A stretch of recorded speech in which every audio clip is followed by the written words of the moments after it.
arrested for simply protesting. Well, and you are saying, let us give them power to regulate social media. I would never be part of that. Inebe, there was something you said earlier when you referred to the Eastern Security Network. I hope you are not justifying violence by any group inside Nigeria, because one of the bases for the objection of the federal government to Twitter is that Twitter has become a platform inside Nigeria for a particular separatist movement within the country.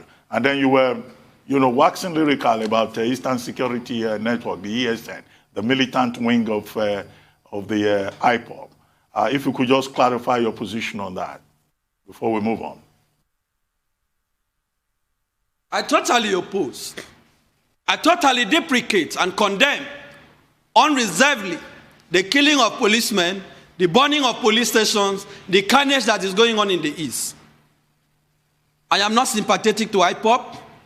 I don't believe in IPOB. I don't subscribe to IPOB. I am not a follower of Nnamdi Kanu. I have never been. I have always been critical of what he's fighting for. I do not believe in Biafra. I also do not believe in splitting Nigeria, even though I totally oppose the fraudulent one Nigeria they are talking about, because the united Nigeria that I want must be based on justice, must be based on rule of law. But I do not believe that we should divide the country. At the same time, we cannot criminalize what ordinarily should be an exercise of the right to self-determination.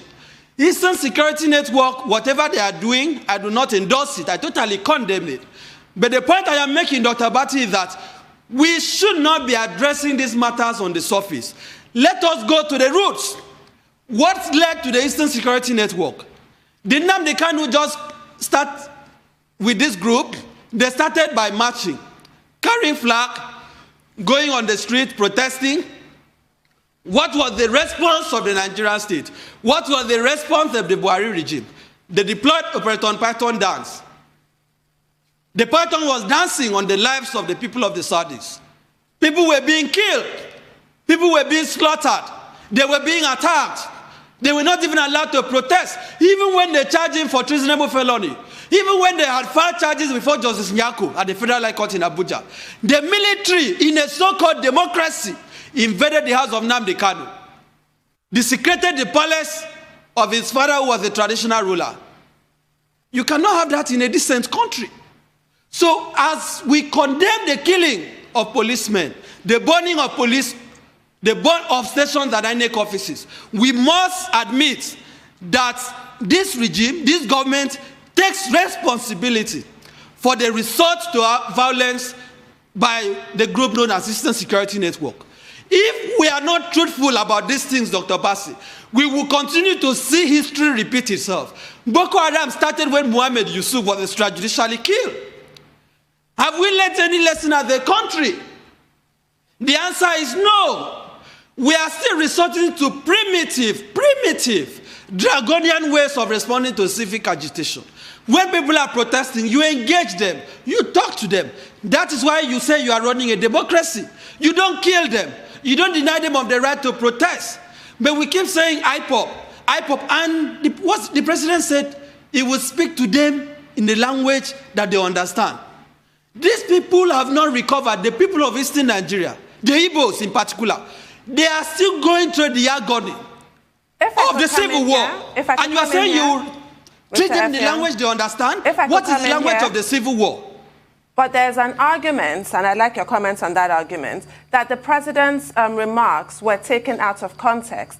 Those he was referring to were the armed groups who have forgotten the pains of the Southeast during the Civil War. The armed groups who are going around torching Nigerian infrastructure belongs to us, INEC infrastructure, for our democracy. That comment was made to a specific cadre of criminals. So those who leapt to their defense were wrong-footed, including Twitter, who did not take time to appreciate the broader context of that remark before deleting the tweet. Now, should Twitter have approached the Nigerian government, because this is a sovereign state, before deleting that tweet? I want your take on that. And also the general global move towards social media regulation. The U.S. government, the U.S. House of Representatives actually has 4 bills right now in the offing to restrain social media giants about utilizing user data, buying other platforms. I grant you, none of them is trying to restrain or censor the actual posts that individuals make. But there is a general sense that social media giants are too big for their britches. Your comments? Do you know that as I speak today, Nigeria does not have a data protection law, embarrassingly enough.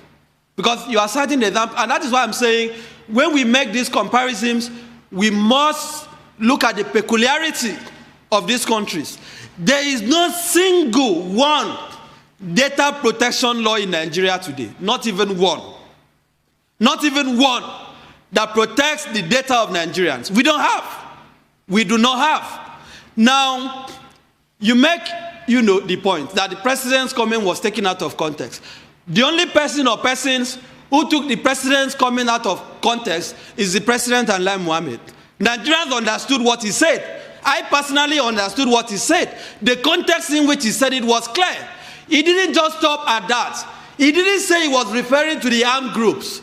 No. When you look at it objectively, when you look at it in context, because he said that they have businesses all over the country. Is it IPOB that has businesses all over the country? Does IPOB have business in Kano, in Sokoto, in Zamfara, in Benue, in Kwara, in Ogun, in Cross River? They don't. Does the Eastern Security Network have businesses all over the country? The answer is no. Buhari was referring to the Igbos. We can admit it. We can pretend about it. His body language has been clear. He started by saying you cannot treat 93 and 5% equally. We have seen how he has marginalized the Igbos. No Igbo is represented in the National Security Council.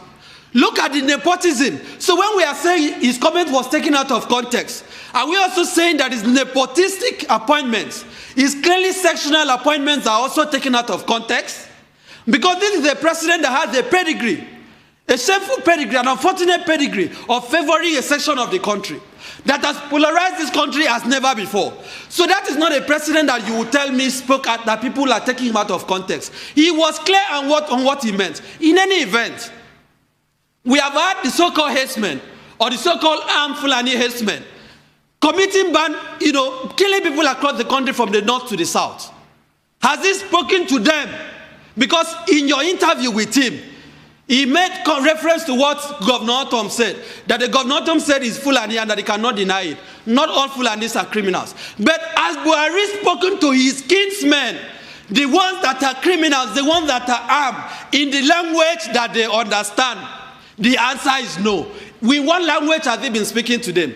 Language of encouragement, language of endorsement, ruga, settlement, grazing routes, and so on and so forth. Despite that governors have rejected these divisive policies, Buhari is still trying to force it on the throat of Nigerians. He has not addressed the killings by the herdsmen. Has he spoken to bandits in the language that they understand? For the last 6 years, the answer is no. Rather, Gumi is advocating amnesty. School students are being kidnapped. Just yesterday, people were praying in Zaria against kidnapping. Buhari has not spoken to kidnappers in the northeast, the northwest, in the language that they understand. He has also not spoken to Boko Haram and ISWAP in the language that they understand. But suddenly, he now knows the language that IPOB will understand. I do not think that is how to run a country whose unity you are willing to kill for. I do not think how to run a country that is... Let's move on from this Twitter and this political talk.